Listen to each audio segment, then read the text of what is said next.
स्वागत है आप सभी लोगों का एक बार फिर से। और आज की इस क्लास में हम सभी लोग चर्चा करेंगे सूर्य के बारे में। छात्रों, इससे पहले ज्योग्राफी में हम लोग चर्चा कर चुके हैं ग्रहों के बारे में, सौरमंडल के बारे में और आकाशगंगा के बारे में तथा ब्रह्मांड की उत्पत्ति के बारे में। तो इस यूपीएससी पेट की परीक्षा के लिए जो हम लोग ज्योग्राफी पढ़ रहे हैं, इसमें आज हम लोग चर्चा करने वाले हैं सूर्य के बारे में, क्योंकि सूर्य से बहुत सारे प्रश्न ऐसे बनते हैं जो काफ़ी महत्वपूर्ण होते हैं। तो आइए हम लोग इसकी चर्चा करते हैं। तो स्वागत है आप सभी लोगों का हमारे एचएम कोचिंग सेंटर के यूट्यूब चैनल में। और हम लोग आज के टॉपिक की तरफ बढ़ते हैं और देखते हैं कि कौन कौन से वो इम्पोर्टेंट पॉइंट हैं जो हमारे लिए महत्वपूर्ण होते हैं। तो आप लोग ध्यान से समझेंगे इसको, ठीक है, क्योंकि टॉपिक बड़े मज़ेदार हैं और बहुत अच्छा लगेगा आप लोग पढ़ने में, ठीक है।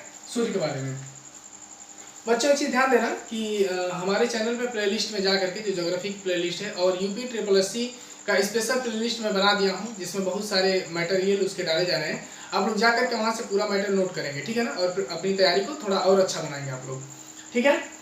आइए हम लोग देखते हैं और ध्यान दीजिए आप लोग। सूर्य के बारे में हम लोग पढ़ते हैं तो सबसे पहले आप लोग यहाँ कुछ स्ट्रक्चर में बना रहा हूँ जिसको आप लोग समझिए पहले, ठीक है। ये है सूर्य, ठीक है। सूर्य में अगर हम लोग देखते हैं तो इसके केंद्र में नाभिकीय संलयन अभिक्रिया होती है। क्या होती है केंद्र में? नाभिकीय संलयन अभिक्रिया होती है इसी केंद्र में, यहाँ पर। इसमें हाइड्रोजन कितना होता है? 71% होता है। हीलियम कितना होता है? 26.5% होता है। अन्य की अगर मैं बात करूं, अन्य तत्वों की, अन्य की अगर हम लोग बात करें तो 2.5% होते हैं। इसके बाद बात करते हैं हम लोग इधर एक एक करके सबके बारे में, ठीक है।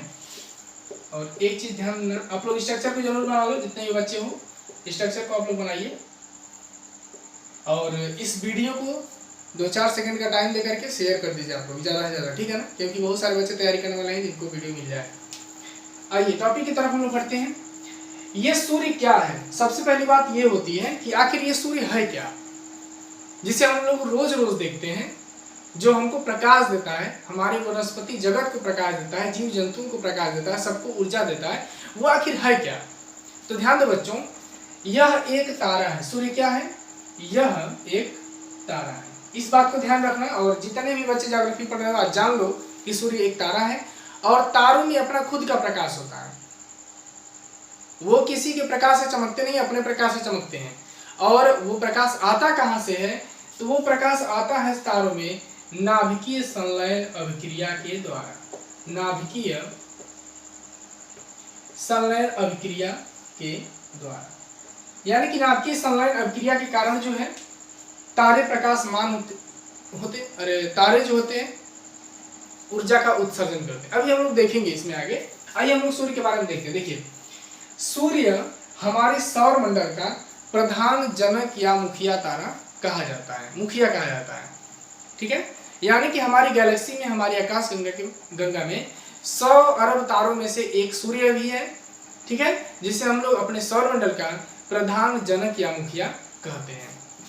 दूसरा पॉइंट इसमें यह बनता है कि सूर्य में सबसे अधिक मात्रा में कौन सा तत्व विद्यमान है। यह प्रश्न पूछता है कि सूर्य में सबसे अधिक मात्रा में कौन सा तत्व विद्यमान है। तो सूर्य में आप लोग देखेंगे सबसे अधिक मात्रा में कौन सा है? हाइड्रोजन है आपका, उसके बाद आपका हीलियम है और उसके बाद अन्य तत्व है 2.5% में, ठीक है। अब एक पॉइंट और बनता है कि सूर्य के केंद्र में जो है नाभिकीय संलयन अभिक्रिया होती है। क्या होती है? नाभिकीय संलयन अभिक्रिया। यहाँ पर लिखेंगे आप लोग, नाभिकीय संलयन अभिक्रिया यहाँ पर होती है, नाभिकीय संलयन अभिक्रिया। यानी कि सूर्य के केंद्र में क्या होती है? नाभिकीय संलयन अभिक्रिया होती है। और इसे हम लोग क्या कहते हैं? तो क्रूड कहते हैं। क्या कहते हैं? क्रूड में। किसमें? क्रूड या कोर में होती है नाभिकीय संलयन अभिक्रिया। इसके केंद्रीय भाग को, सूर्य के केंद्रीय भाग को हम लोग क्या कहते हैं? क्रूड कहते हैं, या इसे हम लोग इंग्लिश में कोर कहते हैं। प्रश्न आपसे पूछ सकता है कि सूर्य के किस भाग में नाभिकीय संलयन अभिक्रिया होती है? तो किसमें होती है? क्रूड में होती है नाभिकीय संलयन अभिक्रिया। और इस क्रूड का तापमान कितना होता है? तो 1.5 × 10⁷ डिग्री सेल्सियस।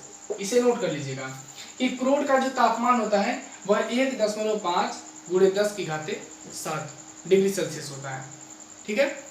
अगले पॉइंट को हम लोग यहाँ पर समझते हैं और अभी एक एक पॉइंट को मैं लिखवाऊंगा। देखिए, अब जो हमारा सूर्य है उसमें ऊर्जा उत्सर्जन का एकमात्र कारण हमको मिल गया क्या? नाभिकीय संलयन अभिक्रिया। अब कभी भी आपसे प्रश्न पूछे कि सूर्य में ऊर्जा का कारण क्या है तो क्या बताएंगे आप? नाभिकीय संलयन अभिक्रिया है।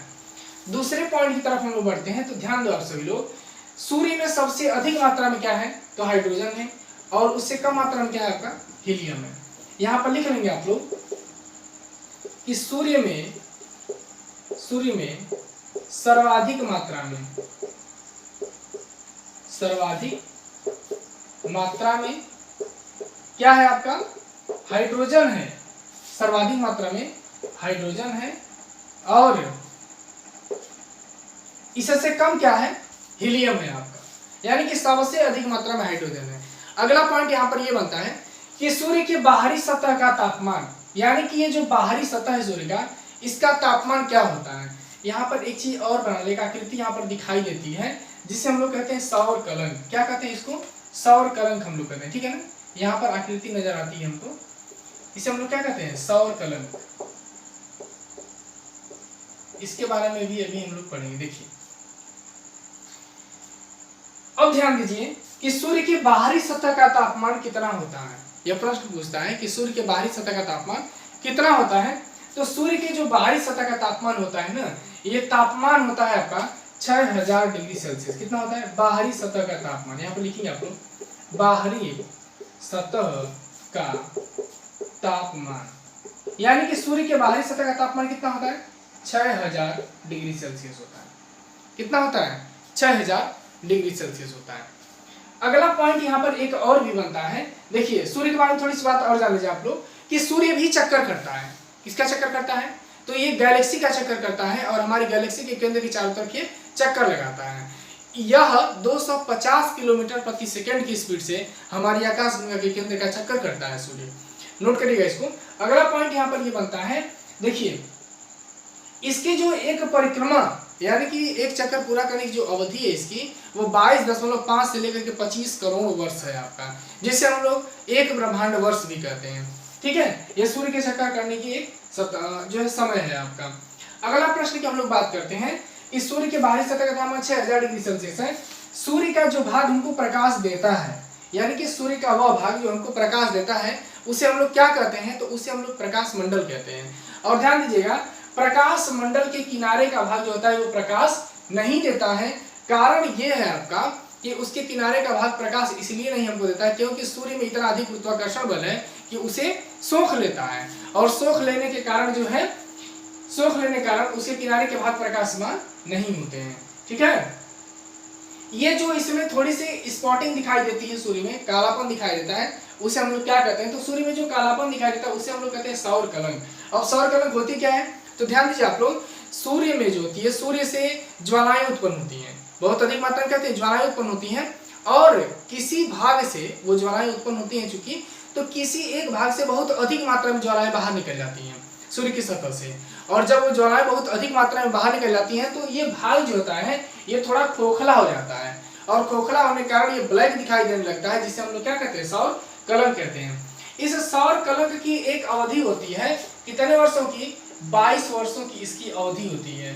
अवधि इसकी कितने वर्षों की होती है? 22 वर्षों की होती है। ठीक है ना। आपसे प्रश्न पूछेगा सौर कलंक की अवधि क्या होती है, तो 22 वर्षों की होती है इसकी अवधि। ठीक है। अब देखिए, इसके तापमान की बात करता है, तो इसका जो तापमान होता है कहीं कहीं मिलता है 1500 डिग्री सेल्सियस, और कहीं कहीं किताबों में मिलता है आपका कि इस बाहरी सतह के तापमान से जो है वो 1500 डिग्री सेल्सियस कम होता है इसका तापमान। ठीक है, कम होता है। बाहरी सतह के तापमान क्या होता है? 1500 डिग्री सेल्सियस कम होता है। अब आपसे प्रश्न पूछ सकता है कि सौर कलंक क्या होता है? तो सौर कलंक सूर्य में एक स्पॉटिंग दिखाई देता है, उसे हम लोग सौर कलंक कहते हैं, और यह भाग खोखला हो जाता है सूर्य का। दूसरा चीज है कि सौर कलंक का स्थान इस सूर्य में एक जगह फिक्स नहीं होता है, ये कभी यहाँ तो कभी यहाँ कभी यहाँ बदलता रहता है हमेशा इसका स्थान। ठीक है। एक पॉइंट और होता है कि देखिए, जो सौर मंडल, जो सूर्य का भाग हमको प्रकाश देता है, अगर मैं उसकी बात करूं तो उसे हम लोग फोटोस्फीयर कहते हैं या प्रकाश मंडल कहते हैं। अब प्रश्न ये करता है कि सूर्य के दीप्तिमान सतह को हम लोग क्या कहते हैं? तो सूर्य के दीप्तिमान सतह को हम लोग प्रकाश मंडल कहते हैं, और जो भाग किनारे का होता है जो प्रकाश नहीं दिखता उसे हम क्रोमोस्फीयर कहते हैं या उसे वर्णमंडल कहते हैं, और उसका रंग कैसा होता है, लाल होता है आपका। ठीक है, ये प्रश्न बनता है, तो आप लोग इसे नोट करिए और फिर मैं इसको मिटा करके आगे लिखवा रहा हूं। ठीक है,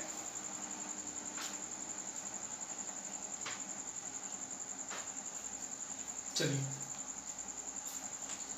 इसको मैं मिटा दे रहा हूं। ठीक है, अब एक एक करके हम लोग सारे पॉइंट्स को नोट करते हैं यहां पर।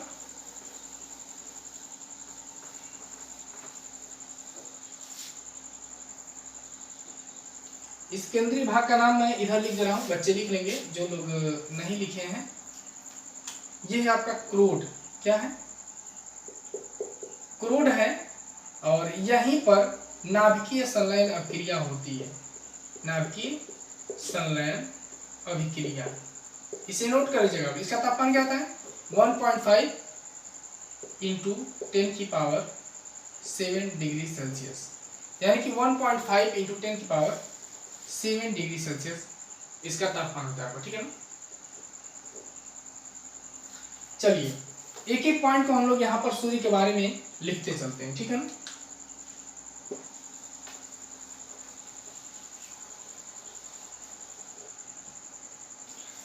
मैं मेन पॉइंट को लिखवा रहा हूं, इतना आप लोग जान लें कि सूर्य हमारे आकाश गंगा के तारों में से एक है। आपको लिखेंगे यहाँ पे,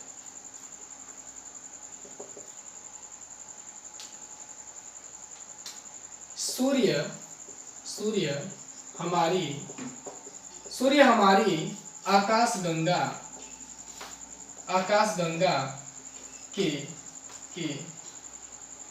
100 अरब तारों में से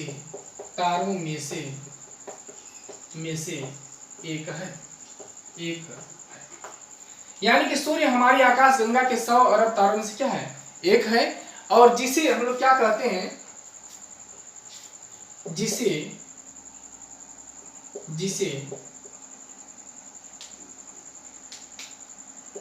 सौर मंडल का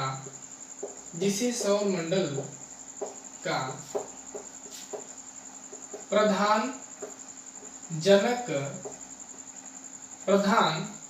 जनक या मुखिया कहते हैं।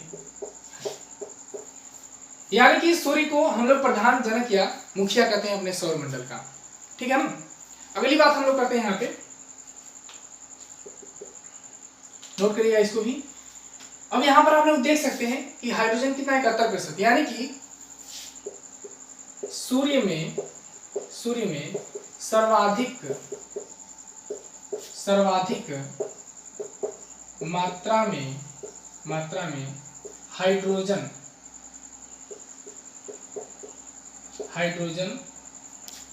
गैस या हाइड्रोजन पाया जाता है, लिखेंगे आप लोग। ठीक है ना, हाइड्रोजन पाया जाता है।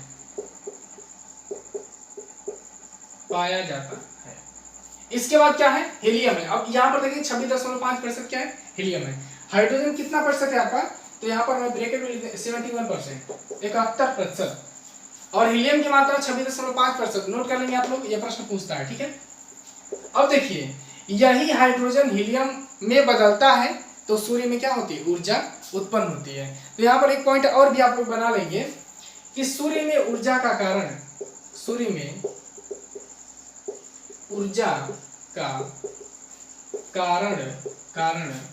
उसके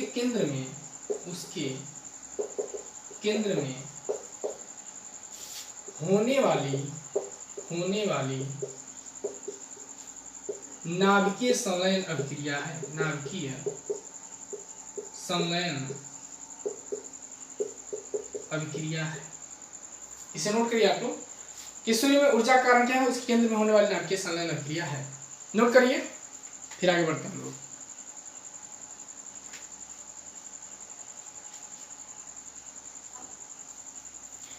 चलिए अब एक चीज यहां पर देख लेंगे आप लोग नाभिकीय संलयन अभिक्रिया के बारे में। तो देखिए एक हाइड्रोजन 1H1 प्लस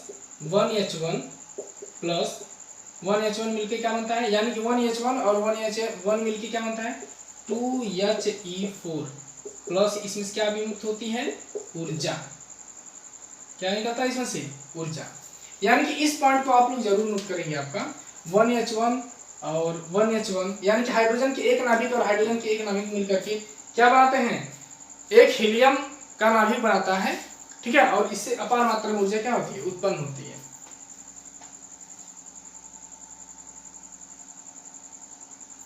ठीक है।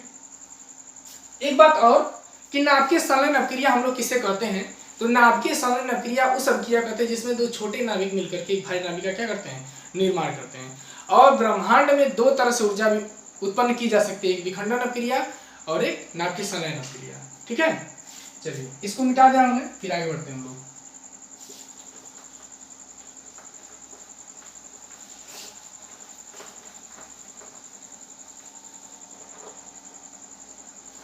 छात्रों वीडियो को आप लोग ज्यादा से ज्यादा शेयर करते रहिए, क्योंकि बहुत सारे बच्चे हैं तैयारी करने वाले। अपनी सोशल मीडिया में वीडियो को जितना संपर्क है सब शेयर करिए आप लोग, ठीक है ना। और कमेंट करके हमको जरूर बताइए कि आपका हमारा क्लास ये कैसा लगा आपको, ठीक है। और लाइक जरूर कर दिया करें आप लोग, क्योंकि लाइक करने से हम लोग को थोड़ा उत्साह मिलता है। आइए हम लोग एक बात और करते हैं। देखिए, नाभिकीय संलयन अपक्रिया जो इसके केंद्र में होता है, यानी कि सूर्य के केंद्र में जो नाभिकीय संलयन अपक्रिया होता है उसे हम लोग क्या कहते हैं? तो क्रोड कहते हैं, ठीक है ना। यानी कि लिखेंगे यहाँ पे सूर्य के जिस भाग में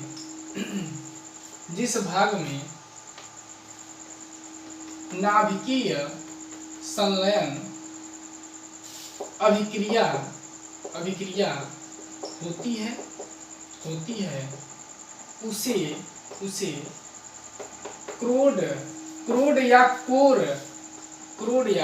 कोर COR लिख लेंगे, क्रोड या कोर, ठीक है, कहते हैं। यानी कि जिस भाग में नाभिकीय संलयन अपक्रिया होती है उसे हम लोग क्या कहते हैं? क्रोड कहते हैं। केंद्रीय भाग है ये इसका, ठीक है, क्रोड, ये केंद्र वाला भाग है इसका, ठीक है ना। और इसका ताप कितना होता है? इसका ताप तो यहाँ पर लिखे हैं, हम एक बार फिर से लिख रहा हूँ। इसका ताप 1.5 × 10⁷ डिग्री सेल्सियस होता है। यानी कि सूर्य के केंद्र का ताप कितना है? 1.5 × 10⁷ डिग्री सेल्सियस। अगर आप अगला पॉइंट है आपका कि सूर्य के बाहरी सतह का तापमान, सूर्य के बाहरी सतह का तापमान, सूर्य के बाहरी सतह का अगर हम लोग तापमान की बात करें अगर, तो सूर्य के बाहरी सतह का तापमान क्या है आपका? सूर्य के बाहरी सतह का तापमान होता है 6000 डिग्री सेल्सियस। कितना आपका? 6000 डिग्री सेल्सियस होता है। यानी कि सूर्य के बाहरी सतह का तापमान कितना होता है? 6000 डिग्री सेल्सियस। छात्रों एक प्रश्न अगला भी यहां से बनता है ये कि सूर्य के दीप्तिमान सतह को क्या कहा जाता है? तो लिखेंगे यहाँ पे सूर्य के दीप्तिमान सतह को सूर्य के दीप्तिमान सतह को प्रकाश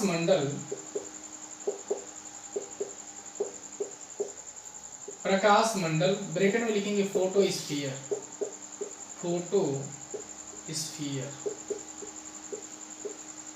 इंग्लिश में भी आप लिख सकते हैं, इंग्लिश में हम लोग फोटोस्फीयर बोलते हैं, ठीक है ना। प्रकाश मंडल या फोटोस्फीयर कहते हैं।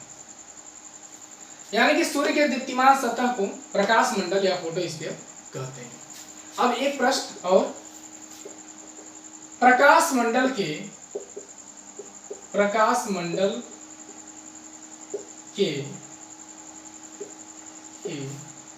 किनारे के भाग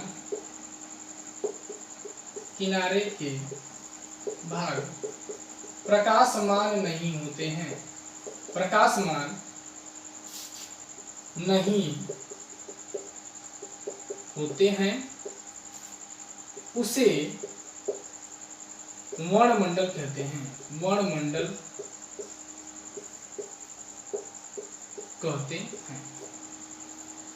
कहते हैं या इसी को हम लोग क्रोमोस्फीयर भी कहते हैं। तो यहाँ पर लिख लेंगे आप लोग वर्णमंडल या क्रोमोस्फीयर।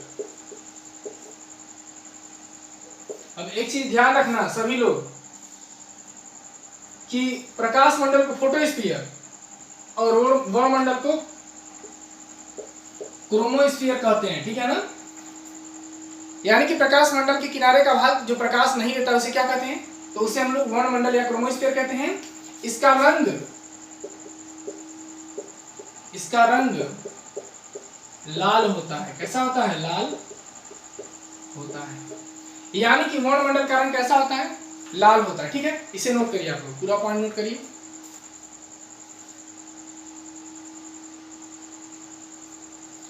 वर्णमंडल का रंग कैसा होता है? लाल होता है। और आखिर क्या कारण है कि प्रकाश मंडल का किनारे का भाग प्रकाश नहीं देता है? तो सूर्य का जो गुरुत्वाकर्षण बल है ना, वो प्रकाश को सोख लेता है, जिसके कारण प्रकाश मंडल का किनारे का भाग प्रकाश नहीं देता है, ठीक है। नोट करिए, ये सब आप लोग नोट कर लेंगे कि सौर कलन का जो उम्र होती है, समय होती है, समय अवधि 22 वर्षों की होती है। यहीं पे नोट कर लेंगे आप लोग, ठीक है। इसका तापमान जो होता है सतह के तापमान से 1500 डिग्री सेल्सियस कम होता है सौर कलन का। इसे भी आप लोग नोट कर लेंगे आप लोग, ठीक है। ये पॉइंट नोट करेंगे यहीं पे। मैं मिटा दे रहा हूं इसको।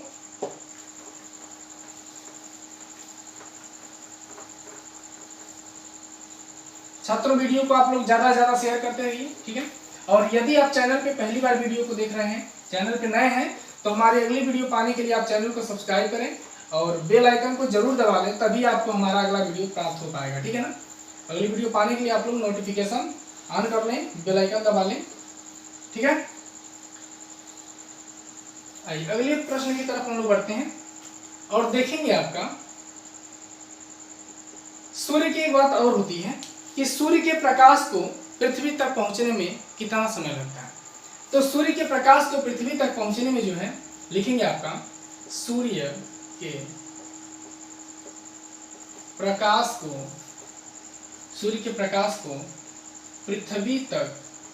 पृथ्वी तक पहुंचने में 8 मिनट 16.6 सेकेंड या 8 मिनट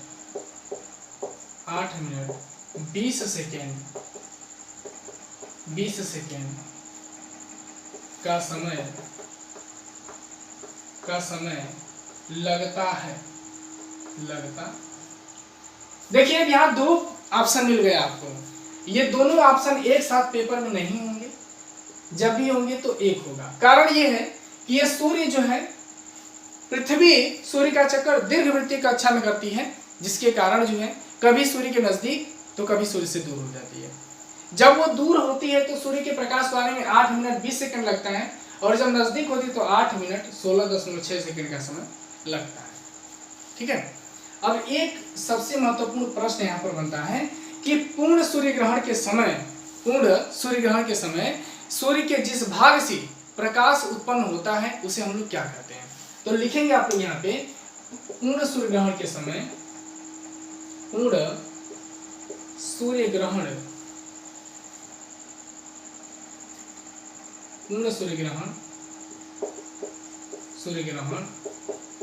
के समय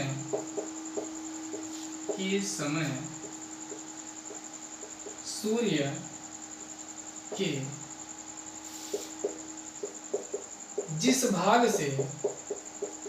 जिस भाग से प्रकाश उत्पन्न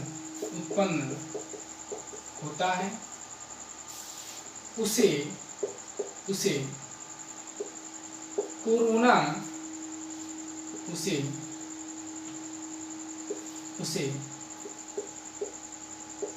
कोरोना, इसको आप हिंदी में भी लिख सकते हैं कोरोना, ठीक है ना।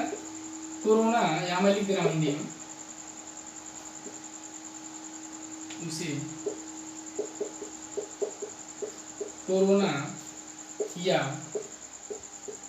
सूर्य का मुकुट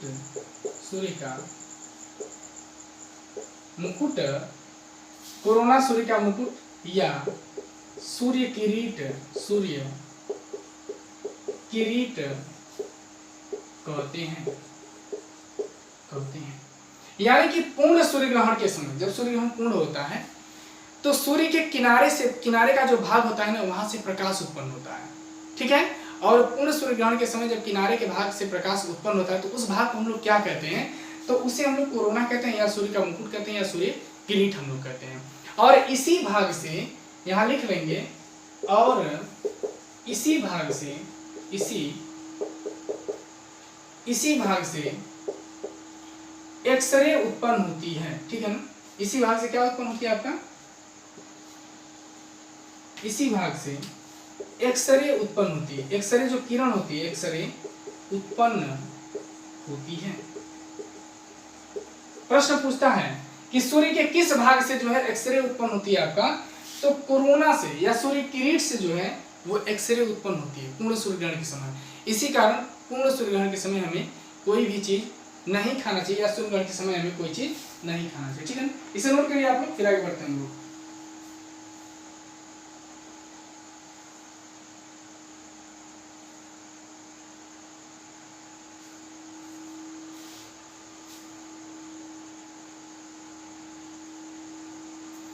चलिए इसे नोट करिए।